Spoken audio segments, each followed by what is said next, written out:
Donc la troisième règle qui demande un petit peu plus, sur laquelle il y a un peu plus de contraintes, c'est la règle d'introduction du quantificateur universel. C'est une règle de généralisation qui dit que si dans ma dérivation, j'ai quelque chose comme A est un P, puis là encore ici, P c'est quelque chose de très général, ça pourrait même être un énoncé complexe, mais si donc j'ai quelque chose comme A est un P, ben je peux généraliser à pour tout x, px, sur la base d'un cas. Ça fonctionne parce qu'il y a certaines contraintes. On va dire où A n'apparaît pas dans... Donc on n'a pas le droit d'avoir le A qui apparaît à l'intérieur de px. Puis on n'a pas le droit d'avoir le A non plus dans ce qu'on va appeler une hypothèse non traitée. Qu'est-ce que c'est une hypothèse non traitée? Ben, c'est une hypothèse qui a pas,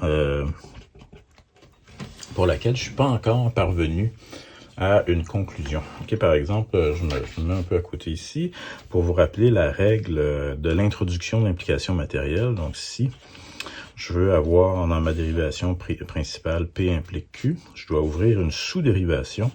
Puis mon objectif, à partir de l'hypothèse que P, c'est de montrer qu'on peut arriver à la conclusion Q. Donc, si j'arrive à faire ça ici, je peux réécrire dans ma dérivation principale P implique Q.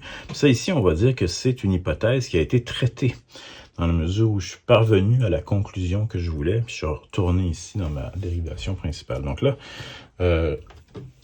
si je change de papier pour vous montrer un exemple de quoi ça pourrait avoir l'air si je n'ai pas fait ça. Donc, mettons, j'ai une hypothèse où j'ai un prédicat, mettons, qui Rx, qui veut dire X est rouge. Puis, j'ai une hypothèse, mettons, qui dit Ra en quelque part. Mais là, je peux pas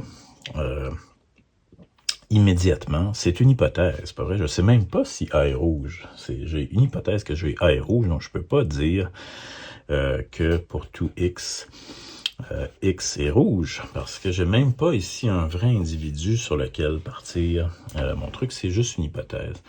Donc ça ici, c'est un exemple de la première contrainte. Donc il faut absolument, si j'utilise quelque chose qui a été dans une hypothèse, il faut absolument que mon hypothèse ait été complètement traitée. Puis l'autre exemple, c'est que je peux pas avoir le A dans Px lui-même. Puis un exemple peut-être ici de ça, ça serait le principe d'identité de Leibniz. Mettons qu'on a un prédicat I, xy, qui dit x est identique à y. Alors mettons que j'ai dans une dérivation pour tout x, le principe lui-même c'est que toute chose est identique à elle-même, pas vrai? Donc pour tout x, x est identique à x. Puis si ça c'est vrai en général, ça va être vrai de n'importe quel individu en particulier. Donc là, je peux utiliser ma règle d'élimination du quantificateur universel qu'on a vu ensemble. Puis là, ça fait IAA. Ça va être l'élimination du quantificateur universel.